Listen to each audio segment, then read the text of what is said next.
Lupa.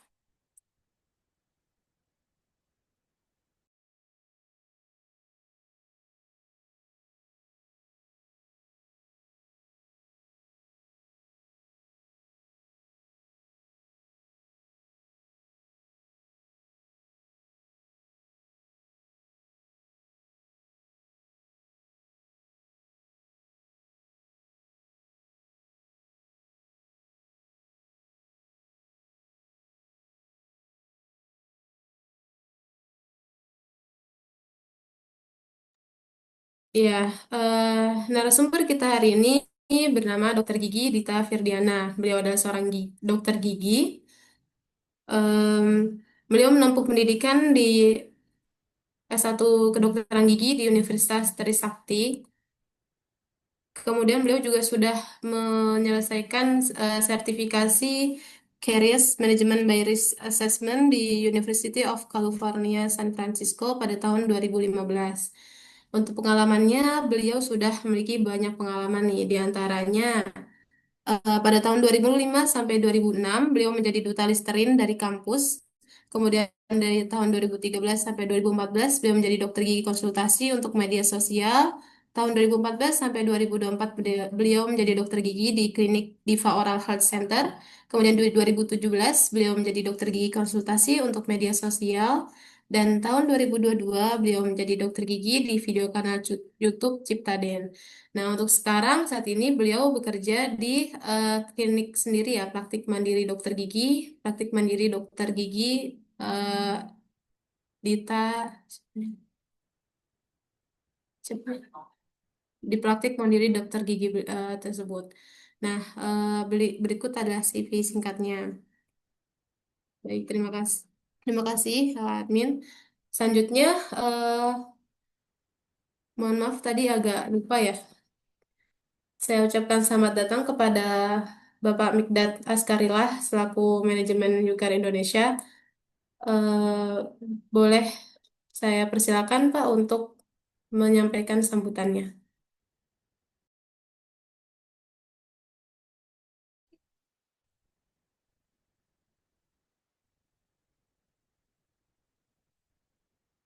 Bismillahirrahmanirrahim. Assalamualaikum warahmatullahi wabarakatuh. Selamat siang Bapak Ibu semuanya yang Alhamdulillah hadir pada webinar pada siang hari ini. Perkenalkan, saya juga Dastarila dari Nasib Indonesia. Uh, ingin menyampaikan dua patah kata ya Bapak Ibu semuanya. Uh, Nasib Indonesia adalah lembaga amil zakat yang ada di Kota Bekasi. Kami adalah lembaga amil zakat tingkat provinsi Jawa Barat yang ada di Kota Bekasi. Dan ini adalah salah satu kegiatan dari Laskar Indonesia yang harapannya kami Laskar Indonesia dapat bukan cuma sekedar memberikan manfaat ya, karena di kegiatan Laskar Indonesia ini ya kami uh,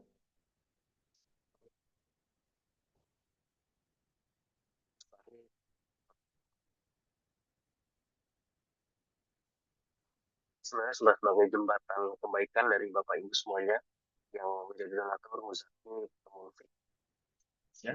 Dan ini adalah salah satu kegiatan di mana kami harapkan bisa menjadi LSP Indonesia bisa menjadi salah satu manfaat yang memberikan edukasi salah satunya terkait gigi ya pada siang hari ini. Semoga acara ini bermanfaat dan semoga Bapak Ibu semuanya dapat uh, mendapatkan banyak ilmu ya yang bisa didapatkan pada materi hari ini. Kalau materi hari ini Dokter Buta ini adalah dokter gigi yang sangat kompeten dan uh, bisa. Kalau saya bilang tuh oke, kalau orang berilmu tuh enaknya paling enak tuh kalau kita bisa sedot ilmunya agar kita bisa menyalurkan manfaat dari ilmu yang kita dapat itu kepada orang lain gitu. Jadi apa yang kita dapatkan, apa yang kita pelajari itu bisa juga bermanfaat bukan untuk kita diri sendiri tapi juga kepada yang lagi saya ucapkan terima kasih kepada Bapak Ibu semuanya yang sudah hadir pada kegiatan saya hari ini. Selamat belajar, selamat mendapatkan ilmu yang sangat bermanfaat dari hari ini. Saya ucapkan terima kasih kepada dokter Vida yang sudah memberikan ilmu ya, share ilmunya terkait ini kepada kita semua di sini. Sekali lagi saya ucapkan terima kasih. Wakil Rakyat Indonesia. Assalamualaikum warahmatullahi wabarakatuh.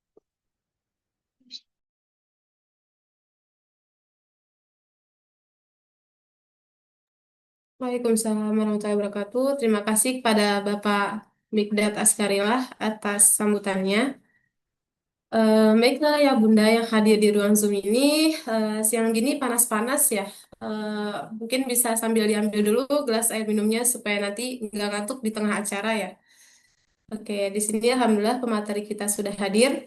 Namun sebelumnya saya sampaikan terlebih dahulu ya untuk tata tertib acara webinar ini. Sudah dikirimkan di kolom chat.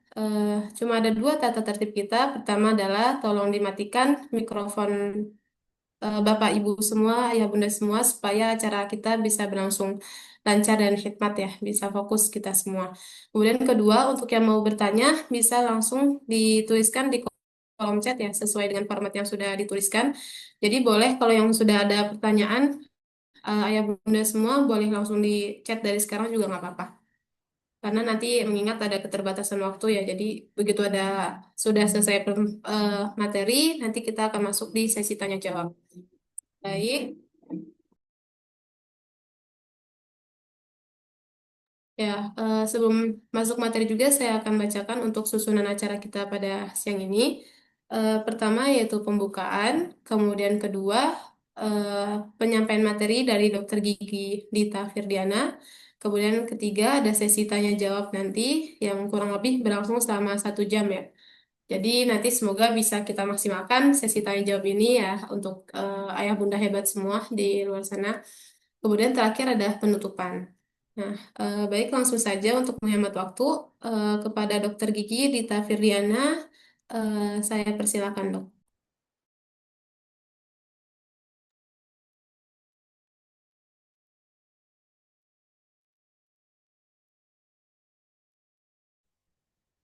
Assalamualaikum warahmatullahi wabarakatuh. Waalaikumsalam dok. Lagi praktek ini dok. Iya, ini apa namanya? Ininya masih kepasang nggak ya backgroundnya ya. Ini jelas. Mhm. Dah, kita ganti. Iya. Ya. Boleh Kakak Admin, boleh dibantu share screen materi dokter.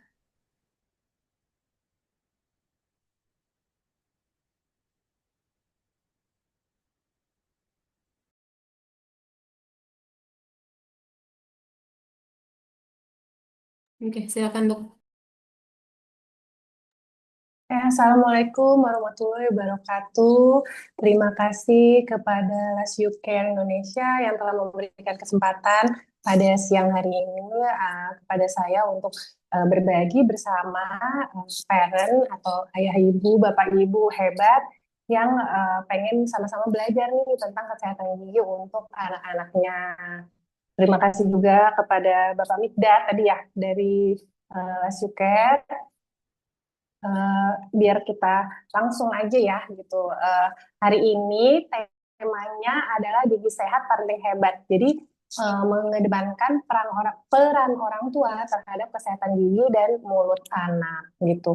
Kenapa sih peran orang tua gitu? Karena kan anak kecil itu belum bisa merawat giginya sendiri ya gitu. Sedangkan gimana pun gigi itu adalah suatu organ tubuh kita yang tidak bisa regenerasi gitu. Jadi kalau misalnya kita tidak jaga baik-baik nih, uh, udah terlanjur rusak, ya udah gitu kan. Gitu. Jadi gimana nih peran orang tua nih agar kita bisa menjaga gigi anak-anak kita dengan baik gitu. Oke, boleh next?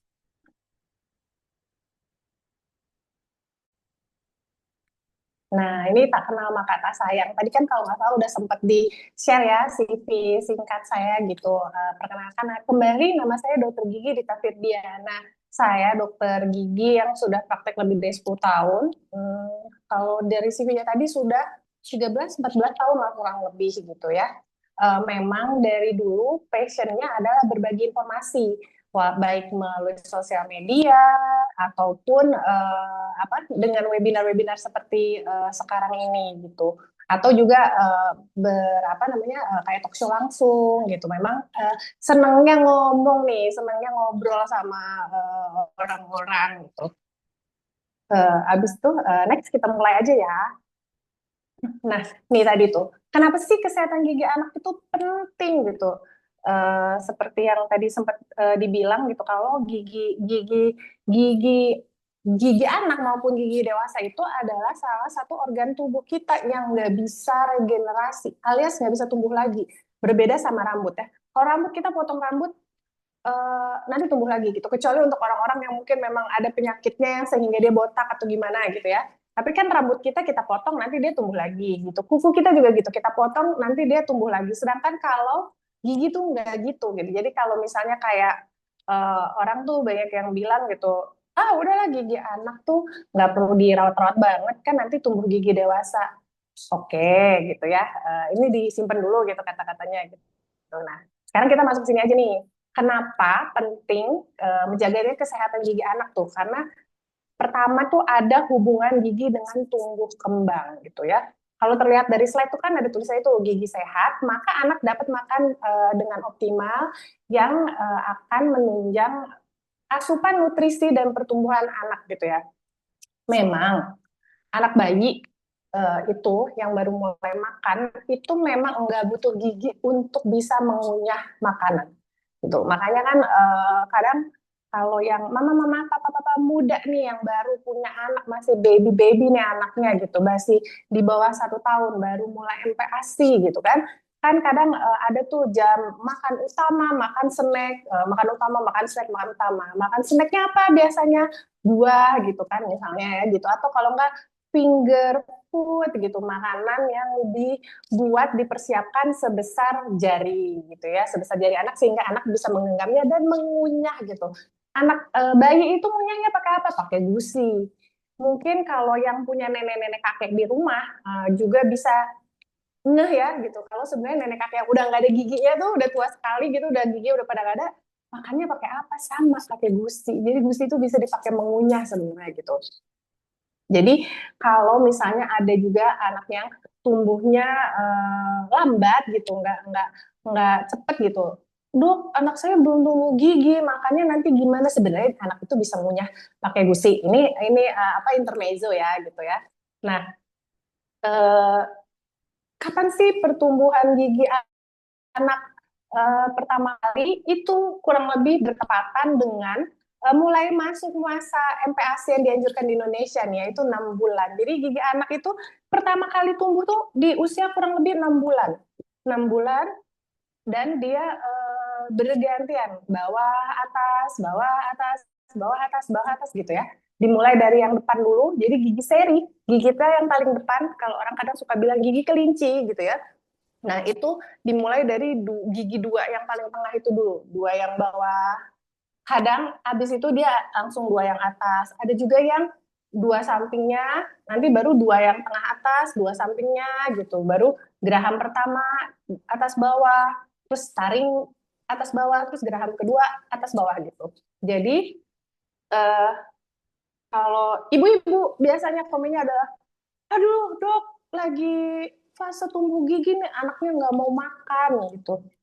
Lagi fase tumbuh gigi nih anaknya demam. Nah itu juga mitos ya kalau anaknya demam itu eh, nggak berhubungan secara langsung sama karena dia mau tumbuh gigi maka dia demam tuh. Nah terus lanjut yang tadi dulu gitu. Kenapa kalau giginya sehat, anak bisa makan dengan optimal gitu? Karena kalau giginya udah sakit, nah ini berarti kita sudah mulai dewasa, sudah mulai gedean dikit, ya nggak mungkin kan?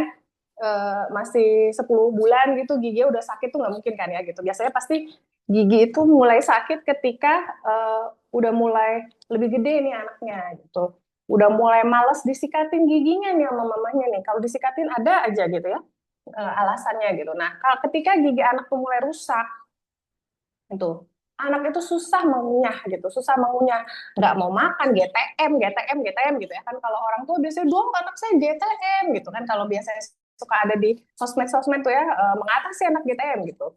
Nah, biasanya tuh GTM itu selain yang wilayah dokter anak nih gitu ya. Kalau wilayah dokter gigi itu biasanya giginya rusak, giginya udah bolong-bolong. Nah, kalau udah bolong-bolong, kita yang dewasa aja deh. Kita kalau yang dewasa, maaf ya sebentar, saya kebetulan lagi agak flu. Kalau kita yang dewasa aja giginya bolong-bolong, nggak enak kan dipakai makan, pasti sakit, pasti ngilu, pasti nyeri dan sebagainya gitu ya.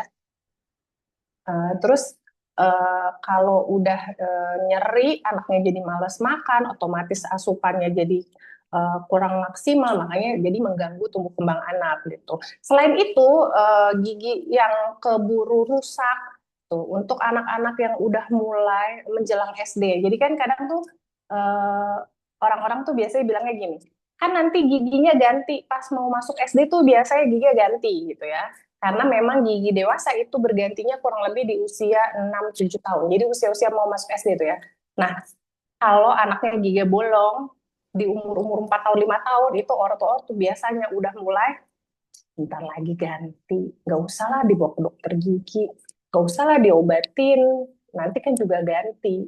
Bentar lagi kok gantinya. Kan udah 4 tahun, kan udah 5 tahun. Padahal di usia itu anak sedang mulai belajar membaca, belajar menulis, belajar membaca gitu ya. Udah mulai masuk sekolah, ada yang udah mulai masuk PAUD, ada yang udah mulai masuk TK, atau bahkan ada yang masuk SD-nya cepet nih, dicepetin sama mamahnya, anak saya bisa nih masuk SD umur 5 tahun, 5,5 tahun, masukin SD tuh ya gitu. Nah, ngobrol kan sama temen, nanya jawab pertanyaan bu guru. Nah itu kalau tidak ada gigi depan, ada huruf-huruf tertentu yang pelafalannya tuh jadi kurang pas gitu. Anak tuh jadi cadel padahal dia nggak cadel gitu karena peletakan. Jadi kalau kita ngomong misalnya A, I, U, E, O, A, B, C, D, E gitu, ada huruf-huruf yang kayak lidah kita harusnya ada di belakang gigi atas. Ada yang kayak lidah kita harusnya ada di bawah, di belakangnya gigi bawah, pokoknya gitu deh. Jadi ada kayak S, B, P gitu, yang huruf-huruf itu yang kalau nggak ada giginya tuh jadi kayak cadel atau ada desisnya gitu. Nah itu kan juga membuat apa anak tuh kepercayaan dirinya tuh hilang gitu. Jadi apa namanya seharusnya saat itu dia bisa belajar membacanya optimal gitu kan ya umur-umur 5 tahun, 4 tahun gitu kan kadang kalau udah mulai TK udah mulai pengenalan huruf, pengenalan angka gitu kan. Dia udah mulai belajar baca gitu. Nah, tapi kalau huruf giginya itu ada yang nggak ada pada bolong-bolong terutama yang bagian depan gitu ya.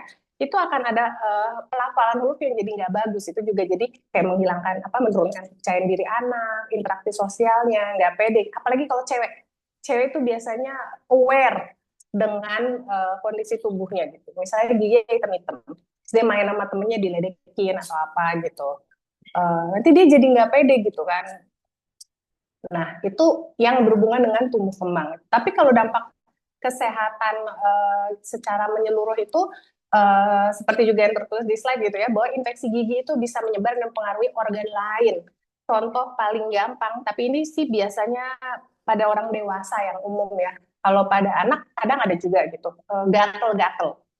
Jadi beberapa kali saya menemui kasus di refer oleh dokter spesialis kulit ataupun dokter umum gitu ya, yang karena ada gigi berlubang. Jadi orang tersebut itu gatel-gatel kulitnya gitu ya, kayak orang biduran lah, apalah gitu. Pokoknya kayak ada yang bilang kayak kaligata, kayak orang biduran gitu. Tapi nggak ada penyebabnya, dia nggak alergi, udah misalnya awalnya pasti kan kayak gitu kan eliminasi penyebab ya. Mungkin alergi gitu. Jadi udah biasanya itu ya udah vakum rumahnya, ganti spray, ganti kasur, jemur kasur segala macam gitu ya atau yang punya anabul gitu misalnya udah kucing-kucingnya di koskan dulu di rumah saudaranya atau apa tapi masih terus tuh gatal-gatal ternyata dicek memang benar ada lubang gigi gitu itu untuk yang sederhana ya gatal-gatal tuh saya menganggap itu sederhana karena untuk yang parahnya itu bisa yang kayak jantung gitu paru-paru atau bahkan sampai ke otak ya amit-amit kita nggak mau ya sampai kayak gitu gitu lalu itu yang menyebar ke organ lain juga ada juga yang kalau kita nyeri gigi, ini balik lagi deh, nggak usah anak-anak gitu. Kalau orang dewasa nyeri gigi gimana? Jadi tidur nggak enak, makan nggak enak, semua nggak enak gitu. Konsentrasi kerja nggak bisa, belajar nggak bisa kalau kuliah gitu kan. Atau yang mama-mamanya rajin-rajin nih lah gitu, papa-papanya rajin-rajin ngambil S2, S3 gitu, lagi mau tesis sakit gigi kan nggak bisa tidur. Nah itu juga sama anak, kualitas tidur anak terganggu. Sedangkan kita tahu sendiri kalau anak itu ketika dia tidur itu adalah fase di mana hormon pertumbuhannya lagi bagus gitu, lagi naik-naiknya gitu. Tapi kalau malam-malam dia tidur kebangun-bangun terus karena sakit gigi gitu ya, otomatis kan hormon pertumbuhannya tidak bisa bekerja dengan maksimal. Nah itu nanti mempengaruhi dengan tinggi badan anak gitu secara tidak langsung gitu ya. Next boleh.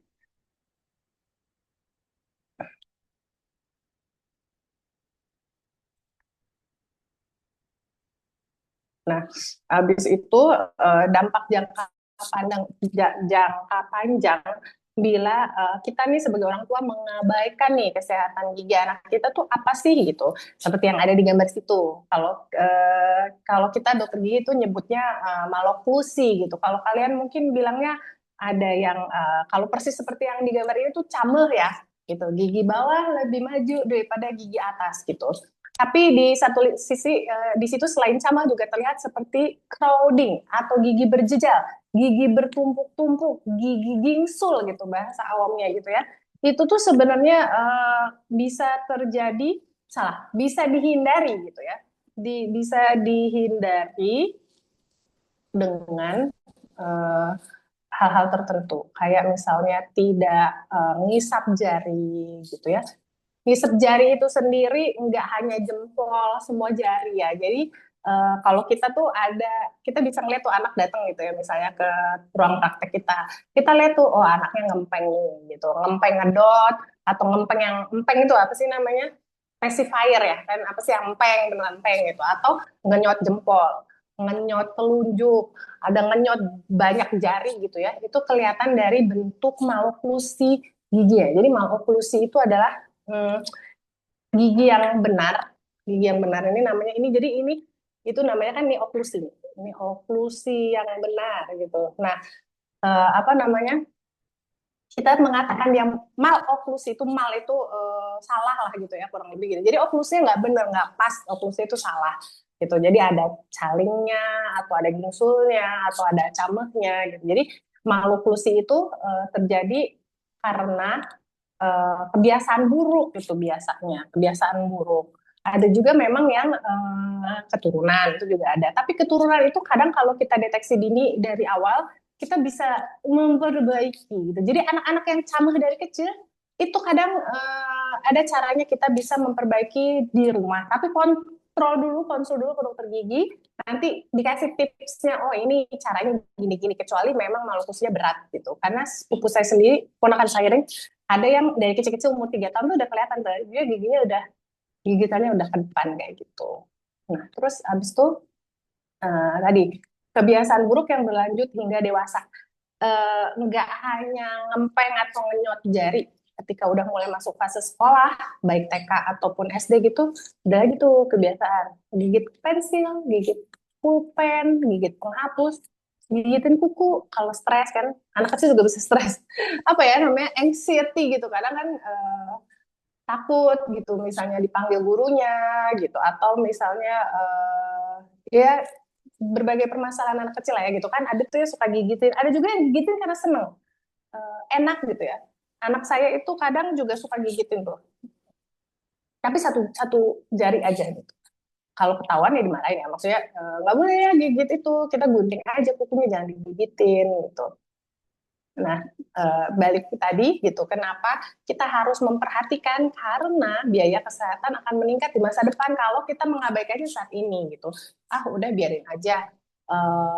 Sesederhana ini deh, gigi yang crowding seperti yang digambar ini, tapi nggak harus sama ya, tapi maksudnya crowding gitu ya, berjejal, ada gingsulnya. Sebenarnya bisa kita antisipasi supaya nanti gedenya nggak kayak gitu. Apalagi kalau kita lihat orang tuanya ada yang seperti itu gitu. Kita bisa ngakalin gimana caranya biar meminimalisir resiko itu di masa depan, biar misalnya kalau crowding kan salah satu caranya adalah dengan memakai behel ya gitu. Kan sebagaimana mungkin yang mama-mama papa-papa tahu, pakai behel biayanya lumayan gitu. Nah, kalau bisa anaknya nggak perlu pakai behel gitu kan, dengan kita siasati di rumah, kenapa enggak? Bener atau enggak, ya kan? Nah, oke, next. Nah, ini tuh urutan tumbuh gigi susu dan gigi permanen. Jadi kalau untuk waktu-waktunya tuh nggak penting-penting banget ya, minta maaf. Untuk waktunya tuh sebenarnya nggak penting-penting banget. Cuman tadi kalau gigi susu itu dia tumbuh di rentang umur 6 bulan, ingat aja pas mulai-mulai MPASI. Tapi tidak wajib, maksudnya itu nggak saklek. Anak saya sendiri tumbuh di usia 10 bulan gitu. Ada yang 4 bulan udah tumbuh gitu. Cuman sebenarnya kalau saya nggak harus tepat waktu, yang penting nggak telat gitu. Maksudnya nggak sampai red flag-nya ya gitu ya. Apa sih namanya? Ya red flag-nya ya kan. Kalau misalnya uh, gigi susu belum tumbuh sama sekali di usia 1,5 tahun. Jadi kalau 1 tahun belum tumbuh sama sekali itu udah boleh mulai curiga, orang tuanya mulai waspada dan datang ke dokter gigi untuk ngecek, dok anak saya belum tumbuh, gimana nih baiknya gitu, apakah masih bisa diusahakan. Diusahakan tuh maksudnya mungkin ditambah dengan ngunyah-ngunyah makanan yang agak keras gitu, atau inilah gitu, atau memang harus kayak di ronsen untuk melihat ada benihnya apa enggak gitu. Karena kalau udah 1,5 tahun nggak tumbuh itu benar-benar ibaratnya itu kayak ininya lah, apa, red flag-nya gitu. Nah, pertama tumbuh tadi kurang lebih di usia 6 bulan, lalu sebelum 3 tahun sudah harus tumbuh semua gitu.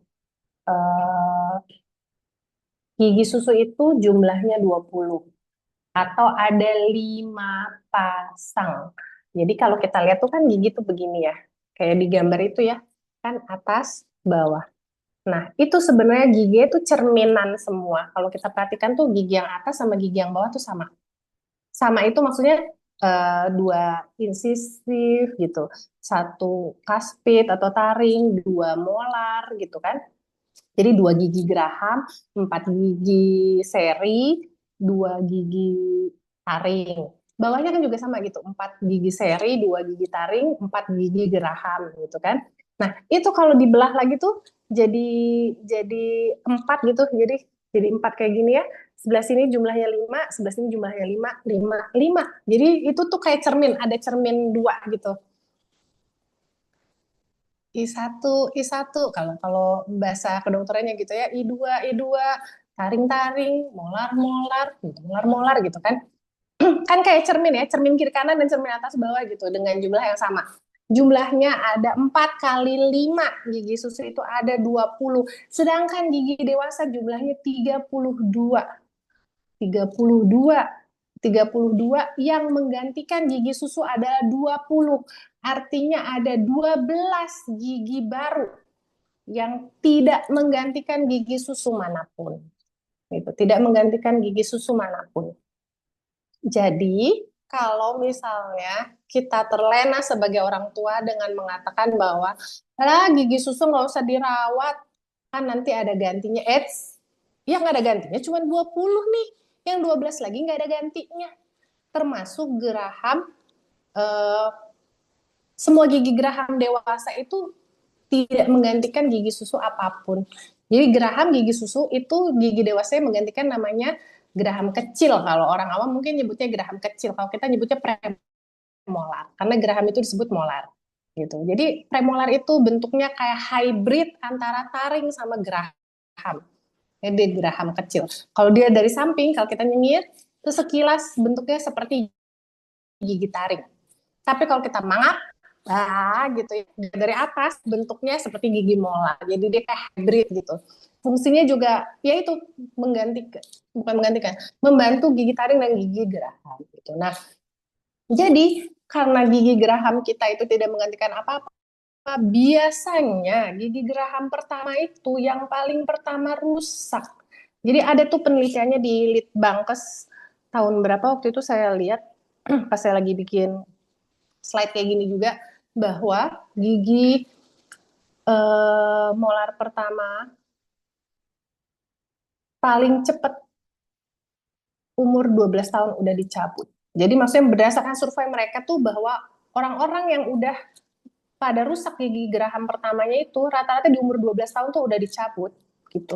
Yang mana seharusnya itu bukan gigi bayi gitu. Cuman kadang orang tuanya terlena dengan menganggap semua gigi itu akan ganti gitu. Sedangkan si gigi geraham ini pas dia nongol sendiri aja nggak gantiin apa-apa kan gitu. Nah karena dia nggak gantiin apa-apa, orang tua nggak aware, dipikir itu gigi susu juga ketika ada lobang, ada ini anaknya masih males sikat gigi, pikir belum ganti semua gitu, itu masih akan ganti. Ternyata itu nggak ganti gitu. Terus next.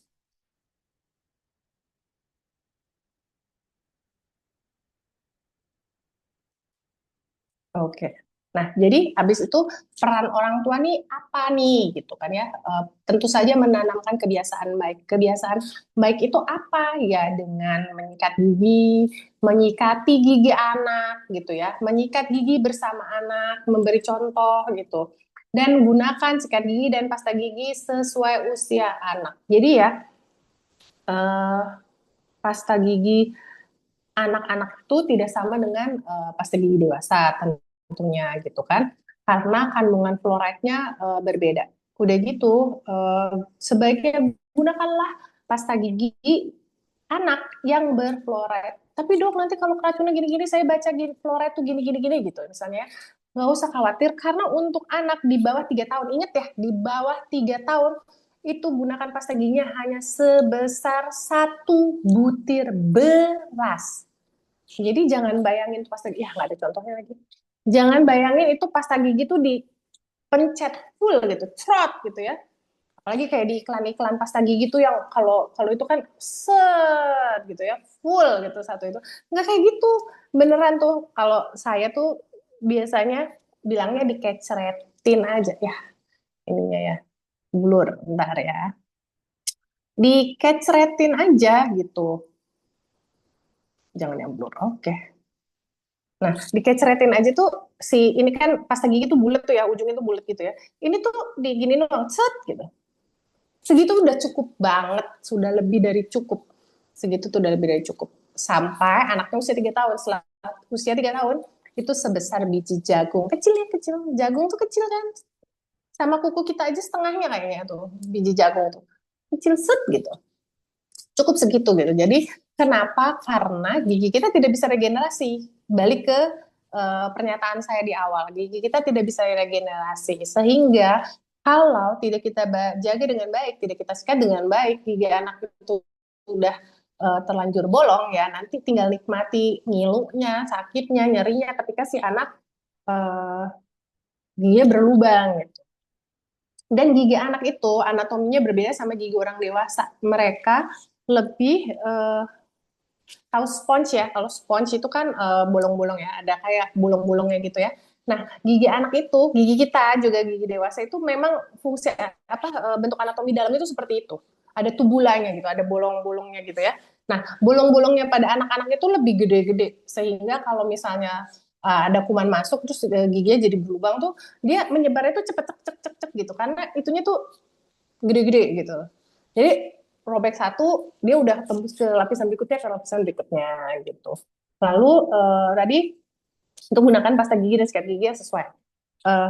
Jangan pakai sikat gigi dewasa untuk nyikat gigi anak. Jadi biasanya apapun mereknya ya, kita nggak usah ngomongin merek gitu. Apapun mereknya tuh nanti ada yang kayak buat sikat gigi bayi, biasanya itu mulai dari yang kayak silikon. Bahkan untuk yang bayi banget belum ada giginya tuh biasanya ada yang kayak waslap gitu ya, kayak kain waslap gitu, itu kan di jari, dia kayak waslap jari. Nah itu juga bisa tuh pakai air matang hangat, dibersihkan gusi-gusinya gitu kan. Begitu dia giginya udah mulai tumbuh, gusi yang lain tetap pakai itu atau pakai yang kayak sikat gigi silikon itu. Lalu yang ada giginya sudah mulai harus pakai yang ada brushnya.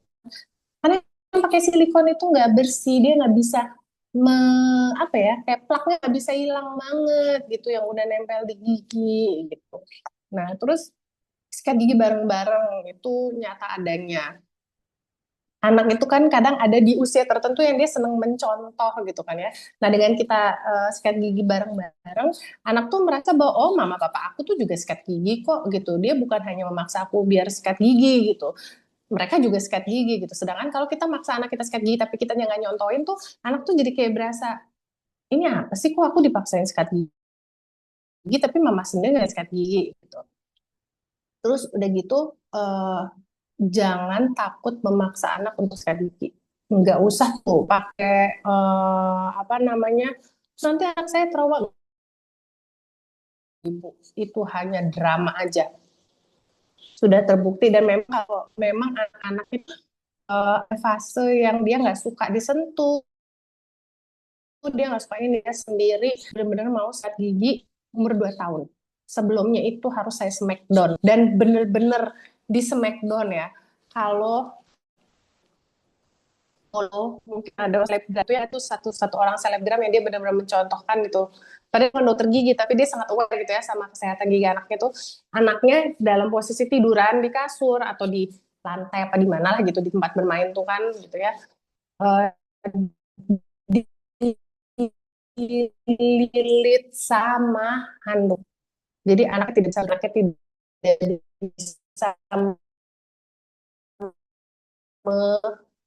anak kecil tuh suka emas ya kalau setting ya, bisa mendorong gitu ya. Kalau saya dudukin. Mungkin terlihat, tapi enggak, itu beneran kan kita duduknya enggak pakai tenaga ya gitu, enggak kayak berantem sama orang dewasa gitu.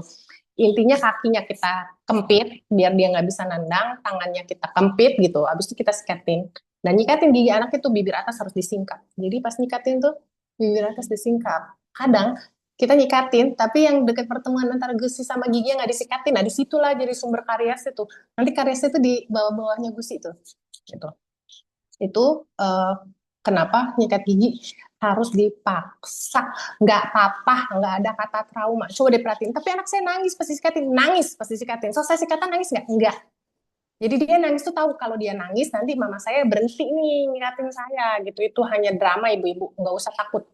Lebih baik anak dipaksa sekarang daripada nanti malah nyusahin itu dalam artinya gigi bolong-bolong lah, harus dicabut lah, harus ditambal lah, dan tidak murah ya mama-mama. Apalagi merawat gigi anak-anak itu ke dokter gigi, ke dokter spesialis anak itu udah biayanya mahal, nggak bisa pakai BPJS. Ya mungkin bisa, tapi semana lah gitu ibaratnya yang bisa dilakukan gitu di puskes atau di ini gitu kan, nggak sedalam atau sedetail kalau benar ke dokter yang di klinik atau di praktek pribadi atau di rumah sakit gitu kan. Terus bolak-balik, nggak bisa yang kayak kita orang dewasa nih gigi saya berlubang datang gitu, terus cabut aja atau tampil aja yang sekali datang cukup gitu. Anak-anak itu berapa kali bolak-balik tuh biasanya.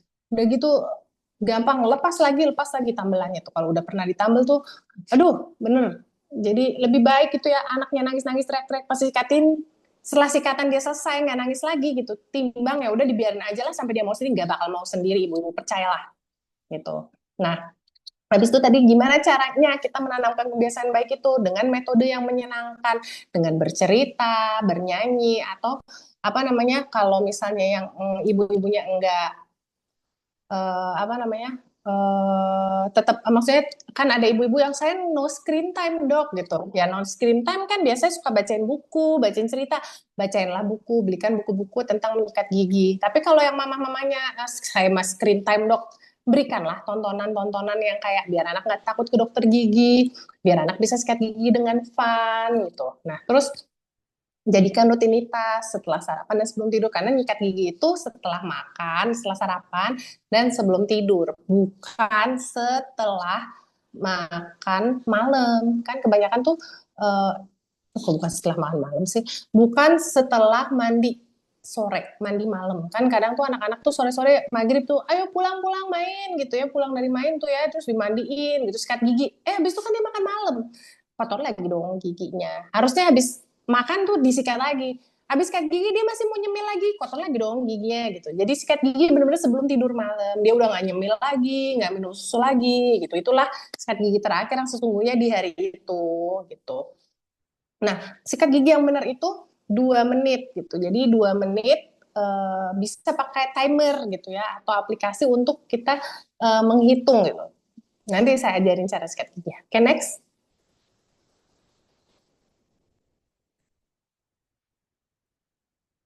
Nah, nih tadi yang sempat saya ceritakan di depan tuh ya, peran orang tua itu ada juga mengatasi kebiasaan buruk, mengisap jari, ngedot terlalu lama. Nah, dot itu juga sebenarnya ada waktu untuk berhenti ya gitu. Kalau kalau ASI itu ada waktu sapih usia 2 tahun gitu ya, misalnya gitu. Dot tuh sebenarnya juga ada waktu sapihnya kalau anak itu ngedot pelan-pelan berubah gitu, mengubah dari dot menjadi sippy cup ya, apa sih namanya gelas gitu, atau sedotan gitu. Nanti dari sedotan gelas gitu. Pada akhirnya tuh goalnya adalah anak bisa minum pakai gelas. Jadi jangan kelamaan tuh ngedot sampai TK, ada yang sampai SD masih ngedot. Kalau nggak ngedot ya tidur misalnya. Atau kalau nggak ngedot dia nggak mau minum. Dia nggak minum dong kalau nggak ngedot. Kalau saya taruh di gelas dia nggak minum. Jadi bahkan susunya saya masukin. Padahal anaknya udah nggak ASI atau nggak support minum UHT. Tapi dipindahin ke dot. Karena kalau di kotak UHT-nya anaknya nggak mau minum. Gitu. Jangan dibiasakan gitu. Jangan kita yang nurutin kemauannya anak gitu. Nah, atau yaitu selain itu kan tadi ngedot gitu ya, suka ngemil manis gitu, suka ngemil manis berlebihan. Sebenarnya ngemil manis itu nggak apa-apa, tapi ada waktunya. Jadi gini, teman saya yang spesialis anak gitu ya, bilang mendingan anak itu dikasih waktu makan manis di weekend gitu misalnya ya. Pokoknya kalau hari Sabtu kamu boleh makan coklat sepuasnya gitu. Percayalah sepuasnya dia makan coklat itu, nggak mungkin dari pagi sampai malam dia makan coklat kok. Begitu dibilang sepuasnya dia langsung apa dia makan gitu ya. Timbang ketika kita nggak ngebolehin dia sama sekali atau boleh satu setiap hari itu lebih bahaya dibanding dia makan 10 di saat itu gitu ibaratnya, atau dia misalnya nggak suka manis tapi dia suka snack ciki-ciki gitu ya, keripik-keripik apalah yang ada di swalayan itu kan ciki-cikian gitu ya, anak tuh suka makan ciki-cikian, mending dia makan ciki-cikian di satu saat yang bersamaan gitu ya. Pokoknya hari weekend aku makan bebas, mau makan ciki, makan coklat, makan apa gitu ya, tapi sepuasnya, timbang dia makan dikit. Pokoknya dijatah kamu boleh makan satu sehari. Itu lebih merusak gigi ibu-ibu ya. Gitu. Karena mau permen, mau coklat, mau ciki-cikian itu lengket di gigi. Apalagi kalau anaknya suka nggak mau gosok gigi, nggak digosokin gigi orang tua nggak mau, gosok sendiri nggak mau, pokoknya malas gosok gigi, malas kumur-kumur, jangan. Lebih baik dia makan, selesai makan harus minum air putih kan, misalnya hari Sabtu atau hari Minggu kamu boleh makannya cuma di hari itu. Habis selesai dia makan tuh ngomong sepuasnya, sekenyangnya, suruh kumur-kumur, terus habis itu jeda setengah jam suruh sikat gigi. Selesai. Anaknya nggak kepo gitu. Nanti kalau misalnya besok aku mau lagi dong, nanti Sabtu depan gitu, atau nanti Minggu depan gitu. Anaknya juga jadi punya, kan kalau sekarang tuh juga lagi ngetren ya, delay gratification ya, delay gratification gitu. Kalau kita kasih satu setiap hari itu, anak tuh ngerasa, aku boleh makan tiap hari gitu. Sedangkan kalau misalnya kita misalnya kasih cuma weekend doang atau apa, anak tuh ngerasa, oh iya nanti weekend aku akan dapet sesuatu yang aku suka, banyak, boleh makan sepuasnya gitu. Timbang dikasih satu, dikasih satu, dikasih satu gitu. Oke, next.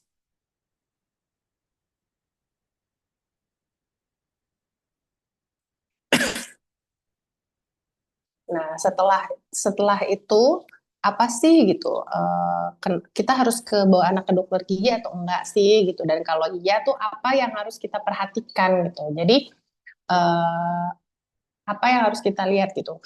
Gigi berlubang tuh udah tentu aja ya. Dari tadi kita udah berapa kali tuh menyinggung tentang gigi berlubang gitu. Gigi berlubang atau yang goyang sebelum waktunya. Jadi gigi-gigi yang udah lubangnya gede itu kadang dia goyang. Padahal belum sewaktunya dia berganti. Kan kalau berdasarkan chart tadi tuh kan ada tuh tahunnya, tahun sekian tahun tuh baru ganti gitu. Bahkan gigi dewasa itu ganti itu sampai dia lulus SD. Jadi gigi pertamanya ganti itu ketika masuk SD, nanti gigi terakhirnya berganti itu ketika dia lulus SD atau SMP kelas 1 tuh biasanya SMP kelas 1 maksimal gitu. Nah, itu rentangnya sangat panjang ya. Anggap aja 6 tahun. Kalau misalnya dia mulai SD, selesai kelas 1, selesainya SD kelas 6, anggap aja rentang waktunya 6 tahun gitu.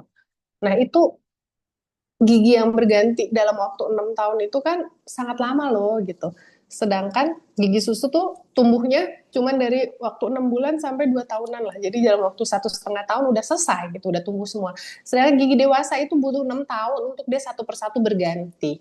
Gigi anak ibu, anak bapak yang udah terlanjur bolong, dan bukan gigi depan ya, gigi belakang, gigi geraham anak gitu. Bentar lagi ganti, nanti dia SD kelas 1 kan ganti kata dokter, kan umur 6 umur 7 dia ganti. Hei, itu yang ganti gigi depan doang, gigi belakangnya mah gantinya nanti umur 8, umur 9, 10, 11, 12 gitu. Sedangkan dia bolongnya dari udah umur 4 tahun. Bayangkan tuh gigi yang bolong itu harus bertahan selama mungkin di dalam mulut anak sampai saatnya ganti gitu. Nah, itu harus diperhatikan. Lalu itu salah satunya juga bau mulut berlebihan. Bau mulut berlebihan itu biasanya ditenggarai atas gigi bolong yang banyak, karang gigi yang tebal, terus giginya tumbuh tidak teratur. Nah, gigi tumbuh tidak teratur ini mungkin baru ketahuan pas udah mulai pergantian ini ya, masuk SD tadi gitu, ketika dia udah mulai ganti gigi awal tuh yang depan-depan tuh, kok gigi barunya gede-gede dok, gigi yang lamanya udah numpuk, kadang ada tuh yang giginya nggak goyang, gigi susunya, tapi gigi barunya tuh udah tumbuh di belakangnya tuh, udah tumbuh di depannya gitu.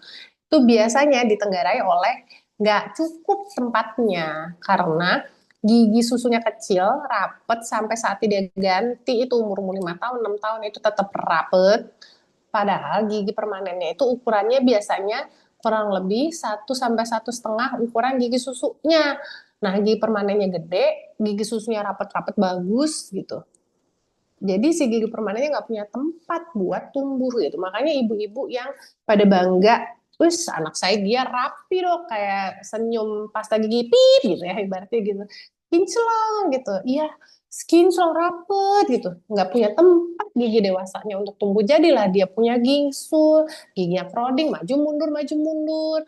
Belum lagi kalau misalnya gigi permanennya udah tumbuh tapi gigi susunya nggak copot gitu. Nah, itu menjadikan tuh gitu tadi, gigi tumbuh tidak teratur, gigi depan tongos, gigi depan tongos tuh kalau ngempeng ya, ngempeng ngisep jempol, tuh gigi depannya maju, nanti dua gigi depannya maju tuh biasanya gitu. Nah, abis itu nyeri atau sakit saat mengunyah itu biasanya tuh anak-anak tuh udah mulai tuh bisa protes tuh umur 3 tahun, 4 tahun, dia udah mulai tuh berasa tuh kalau giginya sakit, dia udah bilang sakit, nggak enak gitu. Tapi kalau yang di bawah itu biasanya nggak peduli ya gitu, anak-anak di bawah usia 4 tahun 3 tahun itu sakit gigi itu dia nggak terlalu tahu, pokoknya nangis tapi nggak tahu, ditanya apa yang sakit nggak tahu gitu kan. Tapi kalau udah 4 tahun 5 tahun tuh dia udah tahu tuh apa yang sakit gitu. Nah, habis itu terus kalau misalnya sakit gimana dok, kalau misalnya giginya berubah gimana dok, datang ke dokter gigi, periksa rutin gitu. Jadi sebenarnya kunjungan pertama itu adalah saat gigi pertama tumbuh atau di usia 1 tahun gitu. Ada yang misalnya anaknya pertama tumbuhnya 6 bulan, ya mau langsung datang tuh ngecek gitu nggak apa-apa. Tapi nunggu umur 1 tahun pun nggak apa-apa juga. Paling telat itu 6 bulan setelah gigi pertama tumbuh. Ya kan 1 tahun kan, 1 tahun itu 6 bulan setelah gigi pertama tumbuh dengan eh, harapan gigi pertamanya tumbuh di usia 6 bulan. Nah, kalau misalnya kayak anak saya, tadi kan saya cerita anak saya giginya tumbuh di umur 10 tahun ya. Nah, kalau 10 tahun, 10 bulan. Nah, kalau 10 bulan itu berarti saya ke dokter gigi nggak mau di usia setahun nih nggak apa-apa. Berarti saya ke dokter gigi di usia 16 bulan. Kan 6 bulan setelah gigi pertamanya tumbuh gitu. Jadi sekalian ngecek, biasanya kalau udah 6 bulan itu gigi yang udah tumbuh nggak cuma satu itu dong, pasti udah ada gandengannya gitu. Dokternya mau ngecek. Nanti tuh biasanya kalau ke dokter gigi tuh ngapain sih gitu. Dokternya cuma ngecek ibunya jikat giginya gimana, makannya gimana selama ini. Terus anaknya tuh suka maunya di satu sisi apa enggak gitu-gitu kok. Maksudnya enggak yang bakal diperiksa, bakal diapa, maksudnya bakal diapain giginya itu enggak diapa-apain. Kadang juga disikatin gitu sambil ngajarin nyikatin gigi gitu. Terus habis itu kontrol berkalanya gimana? Setiap 6 bulan sekali, seperti dulu ya kalau yang kita seangkatan gitu ya, maksudnya kan dulu ada lagu gitu kan, pokoknya ke dokter gigi 6 bulan sekali gitu kurang lebih lagunya tuh gitu. Nah, kalau di kita tuh kita bilang boleh 6 bulan sekali, boleh setahun sekali kalau dewasa. Kalau anak-anak setahun sekali pun nggak apa-apa, biasanya tuh anak ulang tahun. Jadi kalau anak-anak ulang tahun itu salah satu kadonya dari orang tua itu selain kalau yang misalnya jadwal vaksin itu kan biasanya itu ada tuh ya di usia tertentu kayak usia 3 tahun, 5 tahun gitu.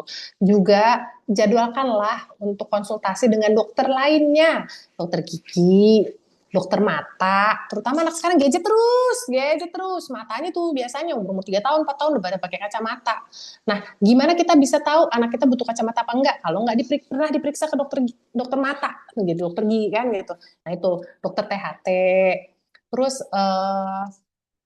apa namanya? Jadi anggap aja ulang tahunnya kita memberikan hadiah dengan memfasilitasi anak ke kesehatannya. Misalnya cek dengan psikolog anak untuk lihat tumbuh kembang anak, jangan apa tumbuh kembang anak saya sesuai nggak sih sama usianya gitu. Lalu seperti yang tertulis di slide itu ya, karena mencegah lebih murah dan lebih mudah dibanding mengobati. Apalagi ngobatin anak-anak ke dokter gigi, pusing, dokternya pusing, mamanya pusing, pusing bayarnya, pusing nangisnya, pusing gitu. Kalau pas ngobatin gigi anak tuh gitu. Jadi dibanding kita ngobatin, mendingan anak itu setiap datang ke dokter gigi selalu mendapatkan pengalaman yang fun, yaitu dengan tidak membuat dia menangis gitu kan. Kalau diobatin, dicabut, diapain itu kan anak tuh kadang cenderung menangis gitu. Oke, next.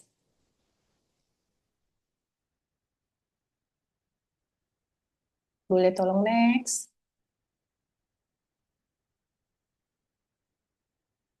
Oke, nah ini sekarang motivasi nih gitu. Jadi kita sebagai orang tua, ayo kita sama-sama ubah pola pikir kita bahwa gigi susu itu sama pentingnya dengan gigi permanen. Kenapa? Karena kalau gigi susunya udah cepet rusak, udah cepet dicabut, nah gigi permanennya itu tidak dijaga dengan baik tempatnya.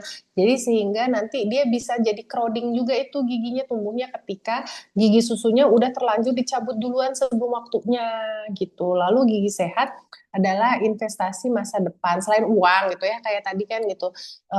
Timbang kita datang ke dokter gigi, ah kan anak saya giginya sehat nggak apa ke dokter gigi, tahu-tahu dia datang ke dokter gigi sekali-kalinya karena giginya udah terlanjur berlubang nih gitu, yang ada pengalaman anak ke dokter gigi traumatis. Jadi anak tuh bener nggak punya pengalaman baik tuh, taunya dokter gigi tuh musuh gitu. Gigi aku sakit gitu kan. Kalau dia dibawa datang untuk kontrol, untuk cek doang gitu, pas gigi nggak sakit tuh biaya yang dikeluarkan lebih murah, anak juga happy, ngerasa bahwa oh dokter gigi tuh temen kok, friend nih, kita baik nih gitu kan. Nah, habis itu tadi peran keluarga, libatkan seluruh anggota keluarga untuk sikat gigi bersama. Itu. Jadikan kesehatan gigi bagian dari budaya keluarga sehat dan dukung anak dengan pujian dan contohin dengan konsisten. Dia anak saya umurnya 5 tahun. Dia lagi senang sikat gigi sendiri. Selalu saya puji, wah hebat ya sekarang Adi udah bisa sikat gigi sendiri. Boleh Bunda lihat. Jadi anak di bawah 8 tahun tetap harus disikatin orang tua. Karena motorik halus anak belum berkembang sempurna. Dia akan sikat gigi, mungkin depannya doang yang bersih, belakangnya enggak. Atau belakangnya doang yang bersih, depannya enggak. Dia nggak bisa nyikat kayak gini nih, gitu. Nah, jadi sampai anak itu bisa menalikan sepatunya sendiri, jangan dilepas sendiri. Ibu, kalau udah semakin dewasa, mungkin 6 tahun, 7 tahun, anak udah males tuh ya, apa sih mama periksa-periksa aja, aku udah sikat gigi kok gitu. Jangan setiap hari periksa, tapi jadi kayak random check-in gitu loh. Ibunya kayak kayak udah jadi kayak inspektor gitu ya. Sewaktu-waktu, coba Bunda lihat, coba Mama lihat, udah bersih belum gitu. Oh ternyata kalau belum ya tinggal dibersihin lagi gitu. Jadi jangan pagi sore, pagi malam tuh diliatin terus gitu, nggak apa-apa. Biarkan anak sendiri dan puji kalau anak berhasil sikat gigi. Apalagi kalau misalnya dia udah berhasil dan bersih, ternyata pas dicek nggak ada, was keren banget nak, kamu bisa sikat gigi sendiri, hebat ya. Gitu. Oke, next. Yuk kita udah mau selesai nih. Oke, ini rangkuman ya. Tadi kan gigi sehat itu mendukung tumbuh kembang optimal. Karena kalau sakit gigi, dia jadi malas ngunyah, malas makan, GTM terus. Terus anak nutrisinya masuknya jadi nggak maksimal.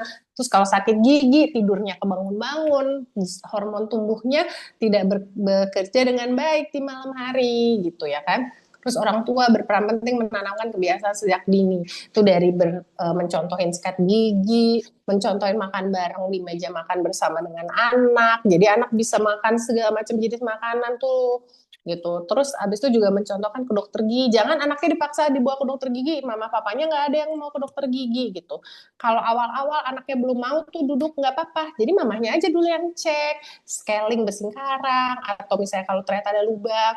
Kan banyak tuh ibu-ibu yang habis melahirkan punya anak tuh gigi jadi keropos lah inilah itulah, dirawat bu ibu sambil anaknya dibawa, biarkan anaknya nyaman di dalam ruangan dokter gigi, jangan disuruh nunggu di luar, dulu nunggu di dalam, digendong mamanya nggak apa-apa, duduk di kursi apa sih kursi penunggu pasien tuh kan biasanya suka ada satu kursi untuk yang nungguin pasien tuh, suruh duduk situ nggak apa-apa. Jadi anak ngerasa bahwa oh mamaku ke dokter gigi oke-oke aja tuh, nggak takut, nggak sakit gitu. Papaku ke dokter gigi oke-oke aja tuh gitu.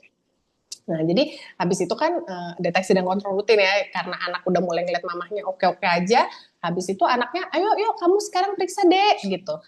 Anaknya pun mau gitu kan, dia ngeliat mamaku, papaku kesana oke kok, dokternya baik kok, nggak galak kok, nggak takut kok gitu. Terus nah, dengan sekeluarga juga udah sadar bahwa kesehatan gigi itu merupakan salah satu investasi kesehatan jangka panjang gitu. Jadi mari kita jadikan kesehatan gigi anak sebagai bagian penting dari pola asuh dan masa depan mereka.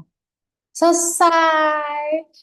Nah, sekarang nanti habis itu kalau mau ada yang bertanya, silahkan saya kembalikan ya kepada uh, pada siapa nih? Pada admin. Ya, terima kasih banyak Dokter Dita Ferdiana atas materinya, Dok. Eh, Alhamdulillah ini sudah ada 3 pertanyaan yang masuk ya, Dok. Mau dibacakan semua pertanyaannya dulu atau mau dijawab satu-satu, Dok? Saya bacakan Eh, pertanyaan satu. satu-satu aja deh kayaknya. Takutnya nanti Hmm, saya udah kelanjur lupa. Oke.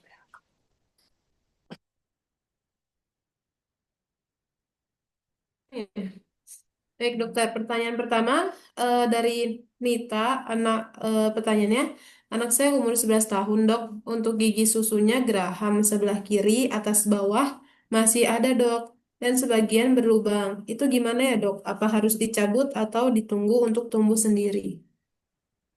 Oke, jadi Ibu Nita, kalau geraham bayi ya, maksudnya geraham susunya yang atas umur 11 tahun masih ada, tapi sudah berlubang. Nah, sebenarnya geraham bayi itu kan dia menggantikan gigi premolar ya. Gigi premolar itu memang tumbuhnya di rentang belasan tuh memang. Di rentang usia belasan tuh. 10, 11, 12, 13, 14 gitu. Nah, kadang ada yang cepet, ada yang lambat gitu. Nah, kalau dia lubangnya gede banget, dicek juga goyang apa enggak gitu. Karena kadang kalau berlubang itu dia goyang tuh suka nggak kelihatan karena kan udah nggak ada atasnya. Jadi maksudnya kan kalau gigi tuh kan ada mahkotanya. Ketika goyang kan dipakai makan tuh dia bergoyang gitu ya. Tapi kalau dia kayak udah pendek tinggal akarnya doang tuh, ketika dia sebenarnya goyang tuh gigi barunya udah mau tumbuh tuh, kita tuh nggak terlalu aware gitu sebagai orang tua ngelihat gitu karena udah nggak ada gigi yang bisa kelihatan kan, sebenarnya tinggal kayak sisa akar-akarnya doang gitu, atau yang kayak udah lubang gede nganga gitu tuh biasanya dia nggak kelihatan goyang gitu. Nah, kalau memang nggak goyang dan nggak ada tanda-tanda ada gigi permanen yang mau tumbuh gitu. Kadang ada kelihatan kayak tonjolan daging apa sih, gusinya tuh kayak udah gendut ya. Kan kalau kayak gigi mau tumbuh tuh gusinya kayak gigi bayi deh. Pas dia mau tumbuh tuh kan giginya kayak jendul gitu gusinya gitu. Nah, kalau gusinya kayak kelihatan nggak ada tanda-tanda mau mau ganti, mungkin bisa cek ke dokter. Nah, itu nanti kalau udah cek ke dokter tinggal ngelanjutin saran dokternya aja. Kalau dokternya bilang oh ini udah mau tumbuh, dicabut aja Bu, daripada nanti tumbuhnya tumpuk-tumpuk gitu, misalnya jadi gisul gitu, nggak apa-apa dicabut aja, karena memang dia bergantinya di usia belasan itu tuh harusnya gitu. Nanti gantinya bukan gigi molar, dia namanya premolar, ya agak lebih bulat dia bentuknya, nggak kayak gigi geraham yang gede lebar gitu.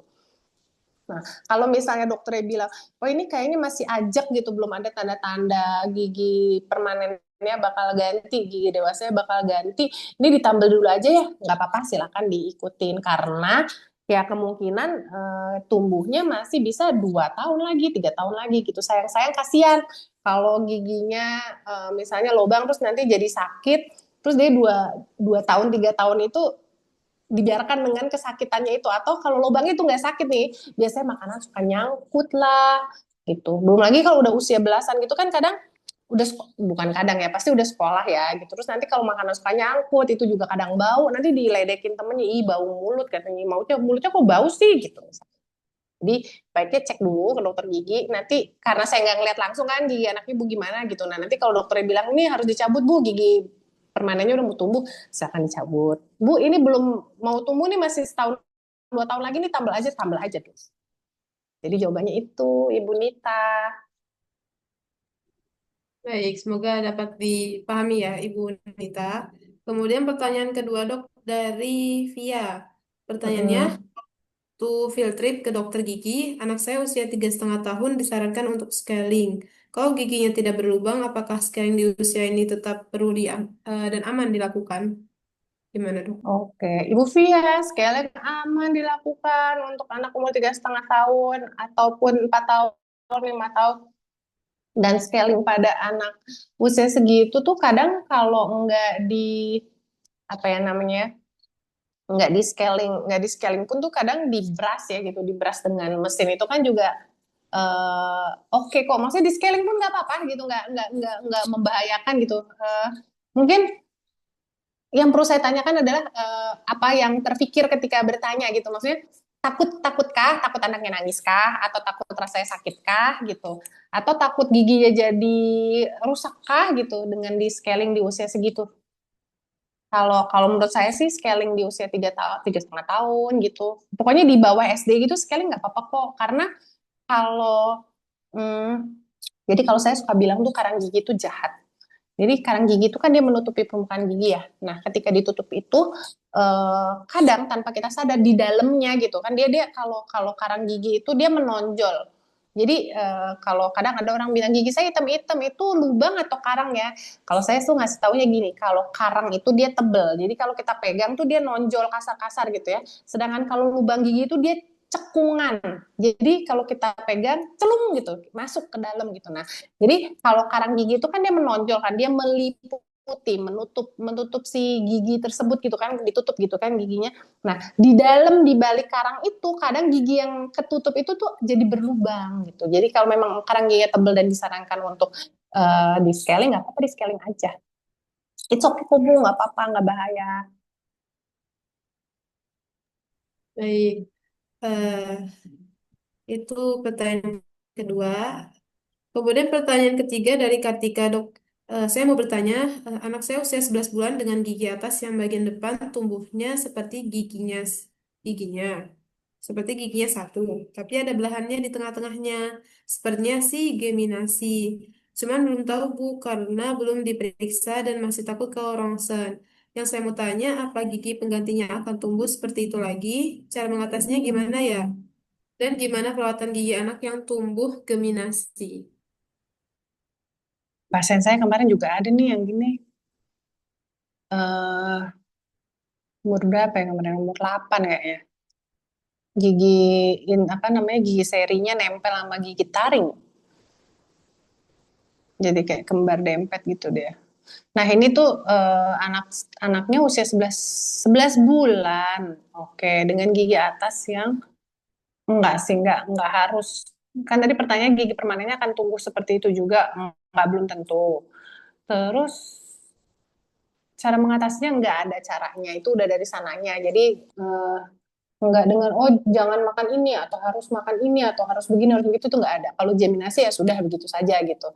Perawatannya gimana, sama aja disikat dengan baik gitu, sebagaimana gigi yang enggak nempel ya, maksudnya enggak bersatu gitu.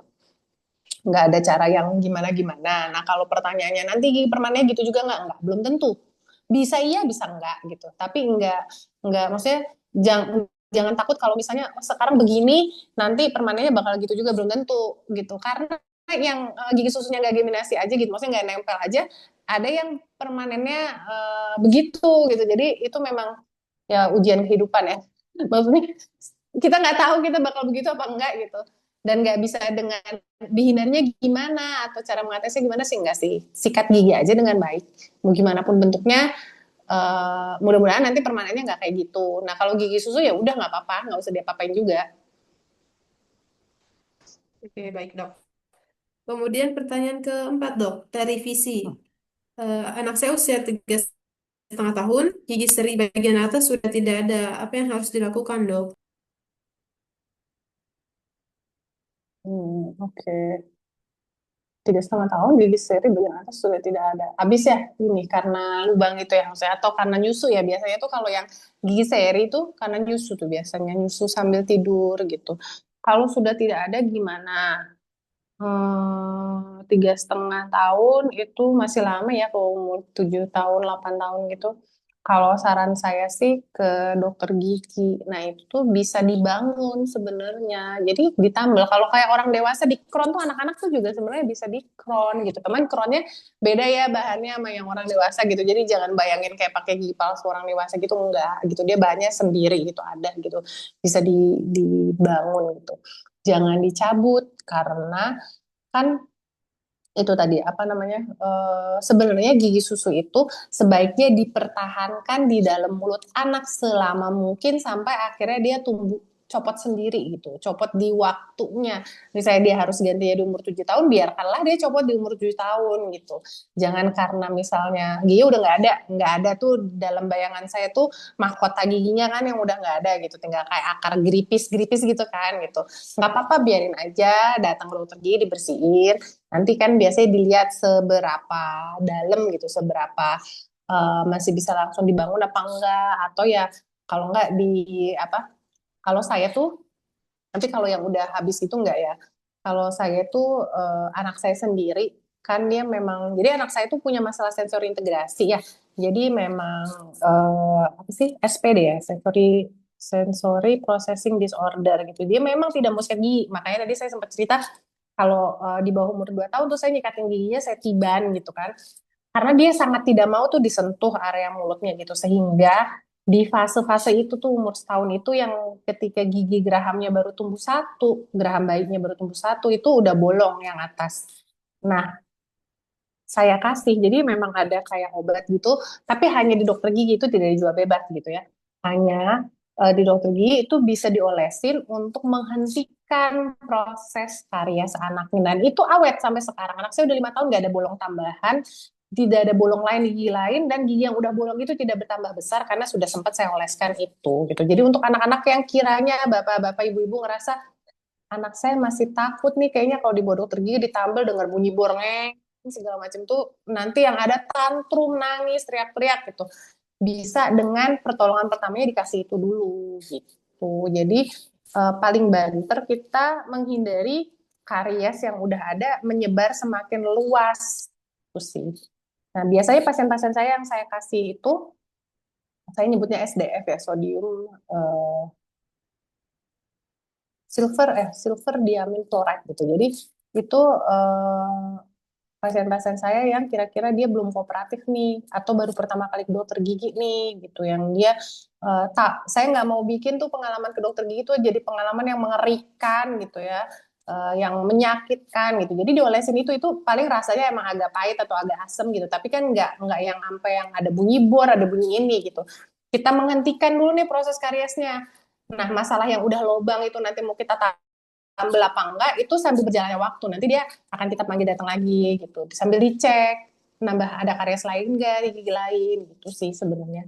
Jadi pertama kuncinya adalah kan tadi kalau udah nggak ada gigi gimana ke dokter gigi dulu Pak, nggak apa-apa. Nanya aja dulu, diskusi aja dulu. Maksudnya jatuhnya beneran konsultasi aja dulu sama dokternya. Jadi anak tuh juga ngerasa safe, nggak diapa-apain gitu sama dokternya. Kalau perlu tuh ngomong dulu, dok, saya mau bawa anak saya. Saya kan chat tuh admin tuh kalau ke dokter gigi. Dok, saya mau ngecek anak saya gigi tuh udah bolong. Tapi saya takut nih kalau misalnya langsung diapa-apain, anak saya nanti trauma gitu. Ya nggak apa-apa. Jadi saya mau datang untuk konsultasi aja dulu bawa anak saya, boleh nggak dok? Gitu. Jadi dokternya udah dikasih warning dulu nih, jangan diapa-apain ya dok anak saya hari ini. Kita mau kenalan dulu nih gitu ibaratnya. Gitu Pak. Oke, baik dokter. Jadi dokter gigi dulu aja dulu ya, Pak. Kemudian pertanyaan kelima, dok. Dari Widya. Pertanyaannya, anak saya usia 2 tahun, dok. Sikat giginya lumayan susah. Tapi pas sikat gigi, suka ngumut odol yang disikat gigi. Sekarang di giginya bagian atas dekat gusi ada kayak flek kuning dan sedikit garis hitam. Cara mengatasinya gimana ya, dok? Hmm. Jangan ngemut odol, Bu. Anak umur 2 tahun tuh jangan dibiarin sikat gigi sendiri. Jadi kalau saya itu, apalagi nih untuk ibu-ibu tuh yang kadang takut, saya nggak mau pakein pasta gigi berfluoride, Dok, soalnya anak saya suka ngemut. Memang itu ada fasenya tuh.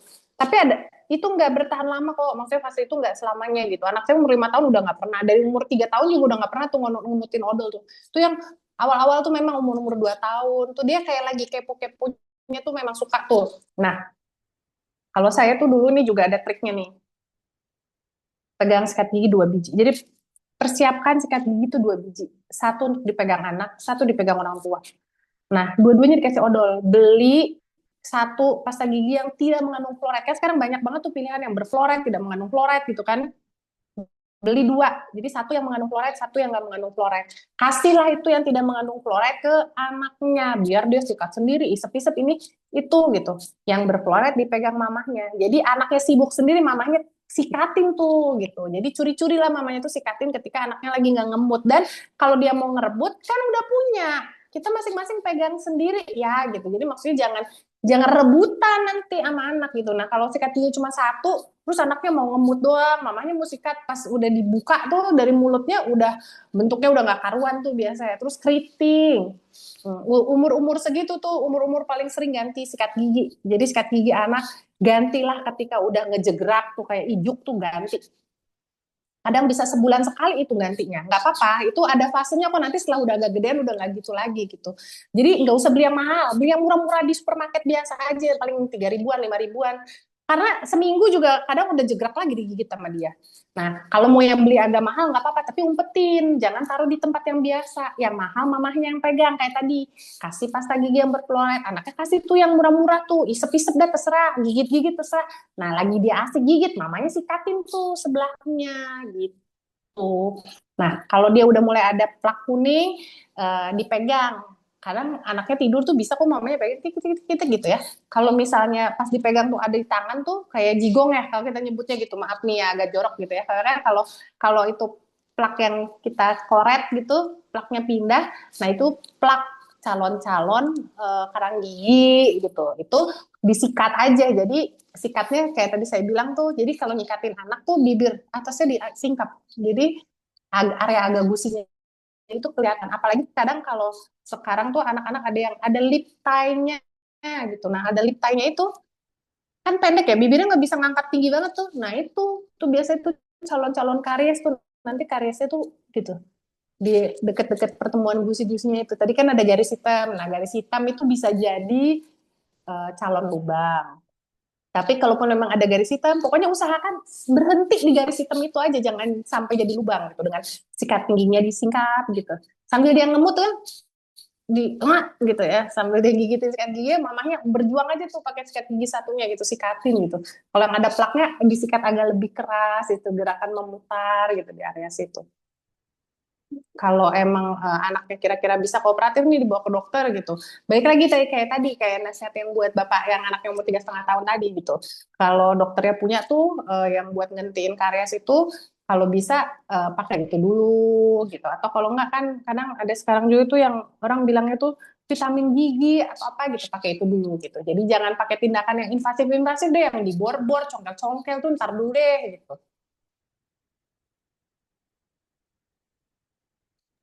Oke, baik, siap dok. Kemudian lanjut pertanyaan ke-6 dok. Agak panjang ini ya. Dari Dias, Lupa. pertanyaannya, anak saya umur 4 tahun, apakah gigi susu itu bisa tumbuh terus sampai dewasa? Lalu kalaupun ada yang sudah lepas, masa anak-anak lepas dan berganti gigi permanen ini kira-kira sampai umur berapa ya dok? Karena anak saya alhamdulillah masih bagus dan memang saya cerewet masalah sikat gigi dok. Kebetulan juga teman sebayanya kebanyakan sudah pada copot giginya. Jadi saya ini bingung dok, apakah gigi anak saya nantinya gigi susu ini bakal sampai dewasa? Apakah ada kemungkinan untuk copot dan berganti di batasan usianya kira-kira sampai berapa? Terima kasih dok. Oke, jadi ngomong-ngomong itu slide yang tadi tuh nanti di-share nggak sih ke peserta? Ya, di-share dok. Oh ya, kan kalau kalau misalnya nanti di-share ya itu kan di situ ada gambarnya tuh yang tadi saya apa namanya chart tumbuh gigi susu sama tumbuh gigi dewasa gitu. Nah, nanti bisa dilihat dan dicocokin di situ ya, walaupun bulannya atau tahunnya itu tidak persis 100% terjadi gitu pada setiap anak yang sama gitu ya. Maksudnya itu kan rata-rata gitu. Nah, pertanyaannya kalau umur 4 tahun giginya masih bagus, apakah itu terus sampai dewasa? Ya enggak, Bapak. Kalau memang ada benihnya yang seharusnya memang semua orang punya benihnya ya gitu. Gigi permanennya akan tetap tumbuh. Walaupun gigi susunya bagus ya jangan sedih, Pak. Ini Bapak apa Ibu tadi ya? Nggak tahu deh ini Bapak apa Ibu ya. Jangan sedih kalau gigi susunya nanti ganti gitu. Insya Allah nanti kalau gigi susunya bisa dijaga dengan baik dan bagus-bagus, insya Allah nanti gigi permanennya juga bagus-bagus ya Pak ya gitu. Terus satu lagi, kalau sekarang gigi susunya umur 4 tahun nih bagus-bagus tadi kan Bapak bilang gitu ya. Coba diperhatikan juga, jangan terlalu rapet karena yang baik itu ideal umur 4-5 tahun itu gigi susu udah mulai agak berjarak. Dia jadi kayak agak spacing gitu, bukan yang rapet gitu. Nah, kalau kalau dia rapet gitu, justru khawatirnya nanti gigi permanennya itu akan jadi ada gingsul-gingsul karena ruangannya nggak cukup nih, gitu. Terus habis itu untuk gigi permanen itu tumbuhnya mulai usia masuk SD, kurang lebih 6 sampai 7 tahun, termasuk gigi geraham. Jadi gigi geraham itu tumbuhnya duluan ya Pak, gitu.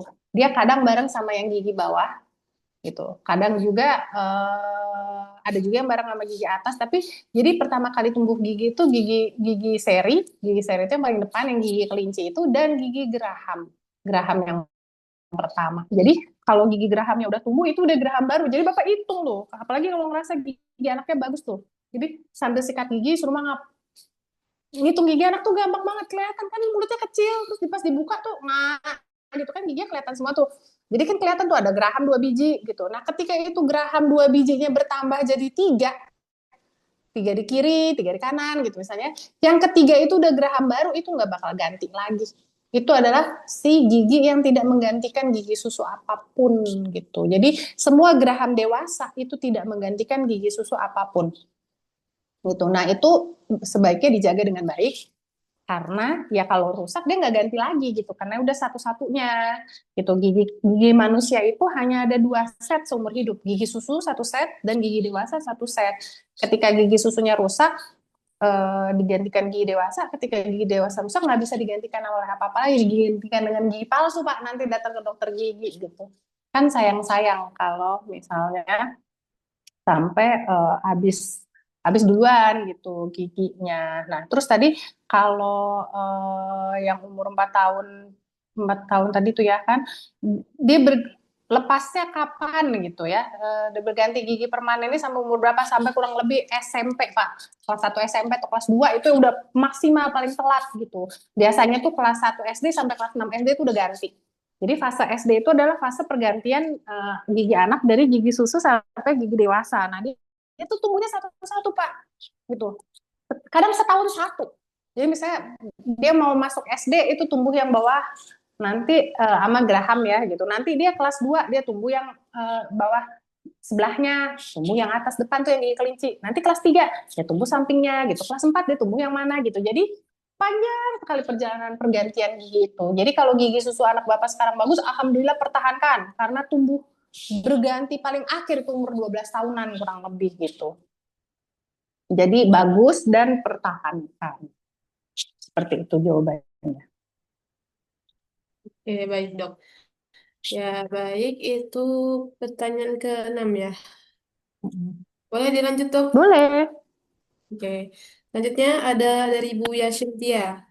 Anak saya usia 12,5 bulan belum tumbuh gigi. Apakah ada faktor yang bisa mempengaruhi penghambatan pertumbuhan gigi? Dan apakah ada yang bisa dilakukan untuk menstimulus tumbuh gigi pada anak? Jadi tadi kalau udah 2,5 belum tumbuh sama sekali boleh dicek ke dokter gigi anak ya. Terus kalau untuk mempercepat tuh sebenarnya nggak ada ya.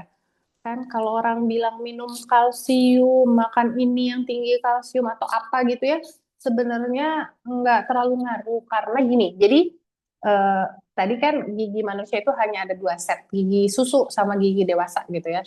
Nah, gigi susu itu dibuat, diproduksi ketika anak dalam kandungan ibunya. gitu. Jadi itu anak gigi susunya jelek, misalnya kan kayak ada yang gigi susunya keropos gampang banget ininya. Kakak adik aja tuh bisa beda tuh kadang gitu. Misalnya kakaknya dulu giginya bagus, adiknya kok giginya gampang lubang atau apa.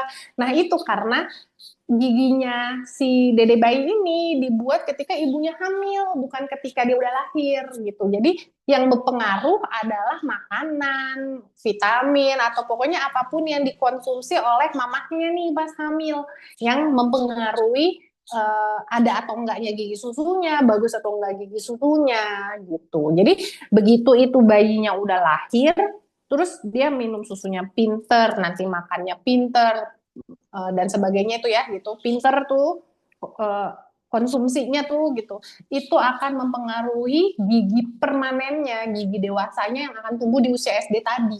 Sudah tidak ngaruh tuh sama gigi susunya yang akan tumbuh itu gitu. Jadi kalau untuk uh, menstimulasi ya bisa dengan perbanyak makan yang finger food, walaupun dia uh, belum punya gigi. Mungkin kalau ikutin dari awal tadi saya udah pernah cerita bahwa anak kecil itu makan pakai gusi gitu, terutama yang belum ada giginya.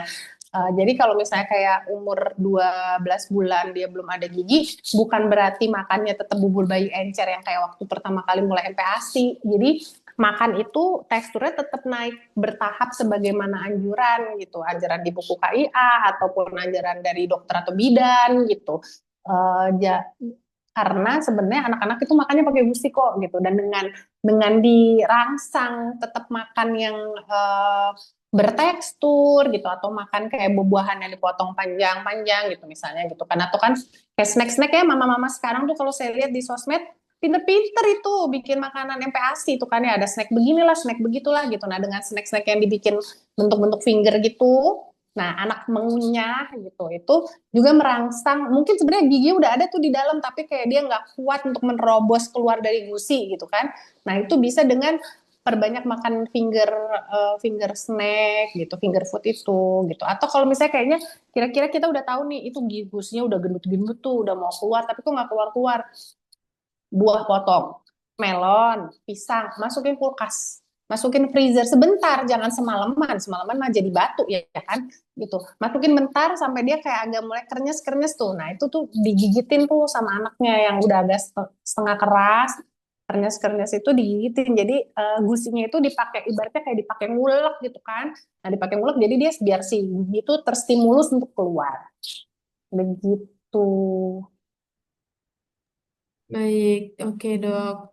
Lanjut ya dok. Oke. Melihat batasan waktu. Selanjutnya ada pertanyaan dari Vina Ameliani. Selamat sore dok. Mau tanya, anak saya berusia 2 tahun 10 bulan. Di gigi depannya ada garis white spot dok. Apakah bisa hilang atau enggak? Kalau nggak bisa, apakah ada solusi agar tidak terjadinya karies? Silakan dok. Oke, nggak bisa hilang. Untuk jadi nggak jadi karies, jadi white spot belum tentu jadi karies. Kalau supaya nggak jadi karies, rutinin, rajinin sikat giginya. Nah, terus kalau ya berhubung ini rata-rata pasti dari sosmed lah ya, apapun apapun sosial medianya gitu ya, kan pasti banyak tuh juga pernah tahu tuh ada yang bilang vitamin gigi, penguat gigi gitu kan. Eh, Tooth mouse ya, itu juga bisa dipakai. Tapi sebaiknya konsultasi sama dokter gigi dulu sebelum pakai itu, karena penggunaannya tidak untuk pemakaian rutin gitu. Nah, itu kadang bisa hilang, white spotnya kadang juga nggak hilang, tapi nggak apa-apa, karena white spot itu belum tentu jadi karies gitu, belum tentu jadi lubang gigi. Anak saya berhubung punya riwayat susah banget gosok giginya, itu juga punya white spot di beberapa gigi depan, di 4 gigi depannya, tapi alhamdulillah nggak jadi karies sampai sekarang usianya udah 5 tahun lewat gitu. Yang penting tetap rutin aja sikat gigi, nggak boleh absen gitu. Jadi si white spotnya berhenti hanya sebagai white spot aja. Begitu Mama Vina. Oke, baik dok. Kemudian ini pertanyaan terakhir ya dok. Mohon maaf Oke. untuk teman-teman yang lainnya belum bisa kami fasilitasi ya mengingat keterbatasan waktu. Jadi dari Nur Findriasi, sama sore dok, mau tanya, bukan maaf. Di sini, oh tadi udah ya. Perkenalkan saya Dea. Izin bertanya, gigi anak lengkap itu di usia berapa ya Kak? Karena Anakku usia 2 tahun, giginya tinggal taring. Keluarnya lama bener, Kak. Silakan, dok. Usianya 3 tahun maksimal. Maksimal usia 3 tahun. Tapi sebenarnya biasanya 2 tahun tuh juga udah lengkap. Tapi memang kadang ada yang eh, lama keluarnya. Tapi kalau misalnya nanti udah 3 tahun taringnya nggak ada ya kemungkinan bisa jadi nggak ada memang gitu. Nggak apa-apa juga sih. Jadi targetnya tuh kalau bayi itu red flag-nya gitu 1,5 tahun dia belum tumbuh sama sekali. Nah, terus goalnya tujuan akhirnya umur 3 tahun tuh gigi udah lengkap. Nah, biasanya itu kadang-kadang 2 tahun, ada yang 2 tahun udah lengkap gitu, ada yang 2,5 tahun gitu. Tapi tujuan akhirnya adalah pokoknya yang penting tuh 3 tahun dia gigi udah lengkap. Kalau ternyata nggak lengkap, mau cek ke dokter boleh gitu. Tapi ya kemungkinan berarti kemungkinannya tinggal nggak ada benihnya gitu. Nggak apa-apa juga sih gitu, dan nggak ada benihnya sekarang belum tentu nanti di permanen ini nggak ada benihnya juga, bisa jadi ada gitu. Tapi ya memang datanglah paling nggak untuk periksa ke dokter gigi, jadi bisa dapat eh, nasihat lebih pas gitu, karena kan ngelihat ya kan, maksudnya dokternya pasti cek diraba gitu, ini ada benihnya apa enggak gitu. Tapi tunggu 3 tahun aja nggak apa-apa, nggak usah buru-buru, kan goalnya 3 tahun tuh maksimal giginya tumbuh semua. Baik, terima kasih banyak, dokter. Kita tiba di penghujung acara ya. Untuk Bapak Ibu, Ayah Bunda semua, jangan lupa mengisi dokumentasinya di kolom chat. Ada linknya yang sudah ada di kolom chat. Silakan diisi sebelum berakhir acara. Kemudian jangan lupa follow Instagram kami di @lasucare_Indonesia, di @lasucare untuk info kegiatan bermanfaat lainnya. Terima kasih banyak, dokter, ya atas materinya. Mungkin nanti kalau ada teman-teman yang mau tanya, kalau boleh langsung DM dokter. Boleh. Dokter sudah banyak sekali, Masya Allah. Boleh kami izin foto, dokter? Sekalian ini ya, apa namanya? Boleh dibuka dulu videonya, teman-teman, fotonya semuanya. Kita mau izin screenshot dulu.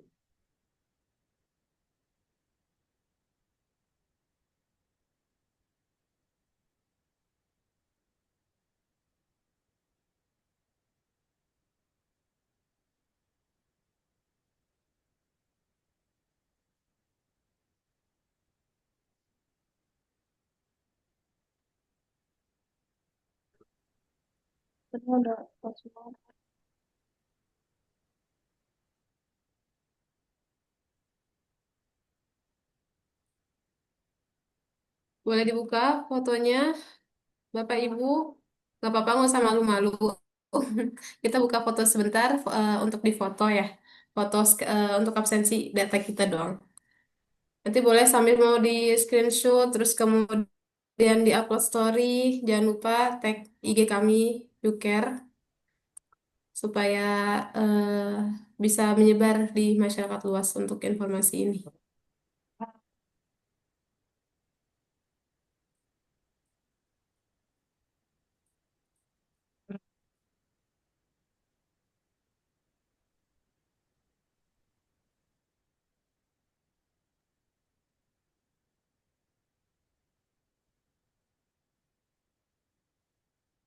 Satu, dua, tiga, empat. Baru ada 3 orang peserta yang buka foto.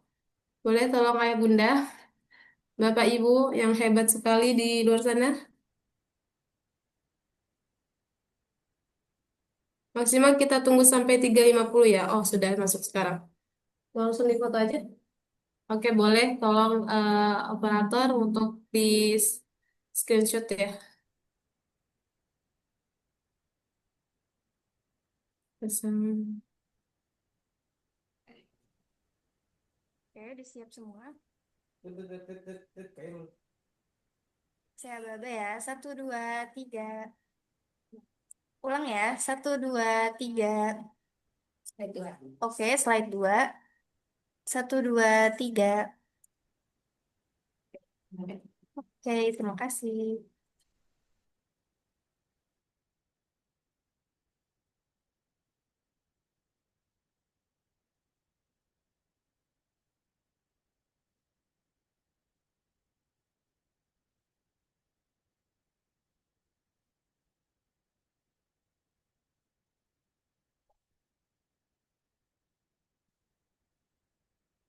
Baik, terima kasih untuk semuanya yang sudah hadir. Saya ucapkan terima kasih juga untuk Bapak Mikriata sekali lah yang sudah bergabung, kemudian pengurus Cuker, segenap pengurus Cuker Indonesia. Tak lupa juga ya Bunda, Bapak Ibu yang hebat eh, sedang dalam perjuangan ya mengasuh anak-anaknya. Semoga materi ini bisa berguna, bermanfaat untuk kita semua. Mari kita tutup acara ini dengan mengucap hamdalah, alhamdulillahirrabbilalamin, dan doa kafaratul majlis. Subhanakallahumma wa bihamdika, asyhadu an la ilaha illa anta, astaghfiruka wa atubu ilaik. Wabillahi taufiq wal hidayah. Wassalamualaikum warahmatullahi wabarakatuh.